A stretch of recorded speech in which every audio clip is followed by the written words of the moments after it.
Hello दोस्तों, कैसे हैं आप सब। अगर आपने मेरे चैनल परफेक्ट स्टडी 00 को सब्सक्राइब नहीं किया तो सब्सक्राइब कर ले, जिससे आने वाली सभी लेटेस्ट वीडियो आप तक तुरंत पहुंचे, बिल्कुल मुफ्त।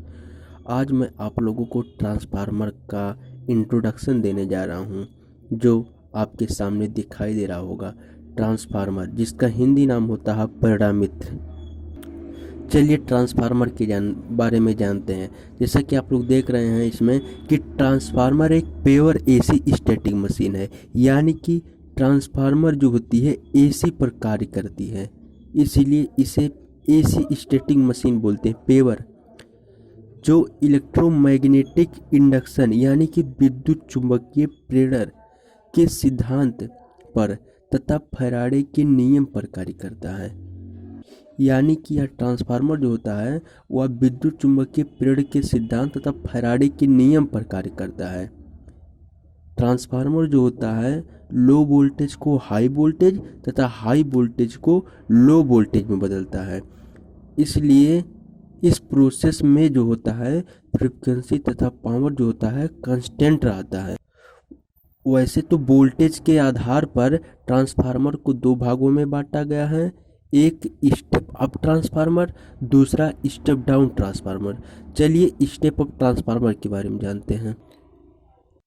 जैसा कि आप लोग चित्र में देख रहे हैं, यह स्टेप अप ट्रांसफार्मर का जो होता है मैंने बाइंडिंग डायग्राम बनाया है, जो इस प्रकार है। देखिए इसमें जो है प्राइमरी बाइंडिंग जो होती है वह मोटे तार का कम लपेट है तथा सेकेंडरी बाइंडिंग जो है वह पतले तार का अधिक लपेट है, इसलिए इसे स्टेप अप ट्रांसफार्मर कहते हैं। चलिए इसके बारे में जानते हैं। वह ट्रांसफार्मर जो वोल्टेज को बढ़ा देता है अथवा जिसके प्राइमरी बाइंडिंग में मोटे तार का कम वर्त देकर बनाया जाता है तथा सेकेंडरी बाइंडिंग को पतले तार का अधिक वर्त देकर बनाया जाता है, इसे स्टेप अप ट्रांसफार्मर कहते हैं। जैसा कि आप लोग देख रहे हैं उसमें लिखा है कि प्राइमरी वाइंडिंग को मोटे तार का कम वर्त देकर बनाया गया है तथा सेकेंडरी वाइंडिंग को पतले तार का अधिक वर्त देकर बनाया गया है, इसलिए इसे स्टेप अप ट्रांसफार्मर कहते हैं। चलिए स्टेप डाउन ट्रांसफार्मर को देखते हैं। जैसा कि आप लोग देख रहे हैं कि इसमें प्राइमरी वाइंडिंग को पतले तार का अधिक वर्त देकर बनाया गया है तथा सेकेंडरी वाइंडिंग को मोटे तार का कम वर्त देकर बनाया गया है, इसलिए इसे स्टेप डाउन ट्रांसफार्मर कहते हैं। चलिए इसके बारे में देखते हैं। जैसा कि आप लोग देख रहे हैं इसमें लिखा है वह ट्रांसफार्मर जो वोल्टेज को घटा देता है अथवा जिसके प्राइमरी वाइंडिंग में पतले तार का अधिक वर्त देकर तथा सेकेंडरी वाइंडिंग में मोटे तार का कम वर्त देकर बनाया जाता है, उसे स्टेप डाउन ट्रांसफार्मर कहते हैं। जैसा कि चित्र में दिखाई दे रहा है, मैंने जो बताया कि पतले तार को प्राइमरी वाइंडिंग में पतले तार का अधिक वर्त देकर तथा सेकेंडरी वाइंडिंग में मोटे तार का कम वर्त देकर बनाया गया है, इसलिए इसे स्टेप डाउन ट्रांसफार्मर कहते हैं। वैसे अगर ट्रांसफार्मर के बारे में देखें तो ट्रांसफार्मर में जो होती है फ्रीक्वेंसी तथा जो होती है पावर कांस्टेंट होती है, यह नोट पॉइंट में लिखा जा सकता है।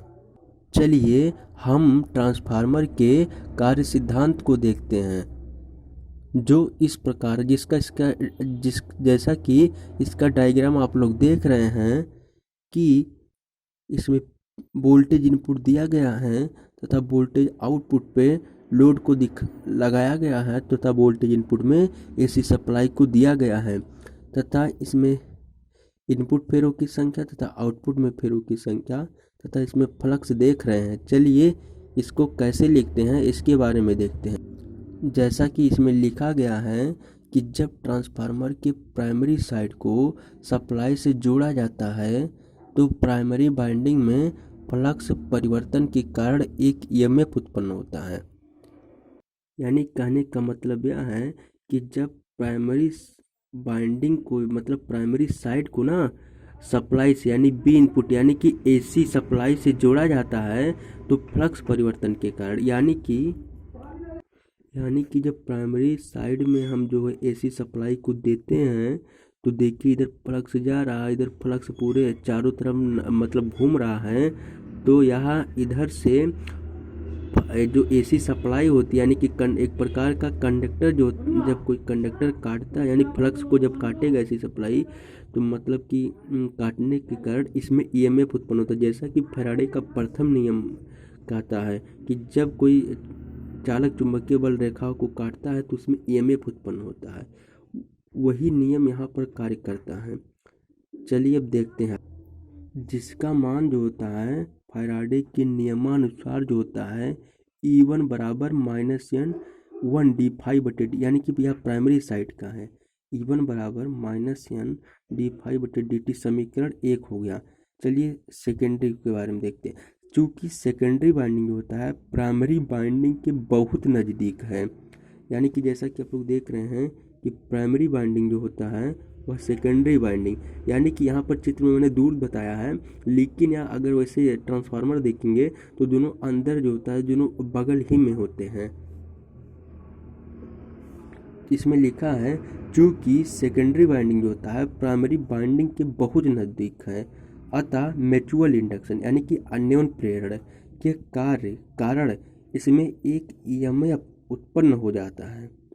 यानी कि म्यूचुअल इंडक्शन का मतलब होता है कि जैसे कि इसका अगर म्यूचुअल इंडक्शन की डिफिनीशन के बारे में बात करें तो म्यूचुअल इंडक्शन का मतलब है यदि दो कुंडलियों को पास पास रख कर, इसका डिफिनीशन होगा, यदि दो कुंडलियों को पास पास रख कर उनमें से एक की धारा में परिवर्तन करें तो दूसरे में एक ईएमएफ उत्पन्न हो जाता है।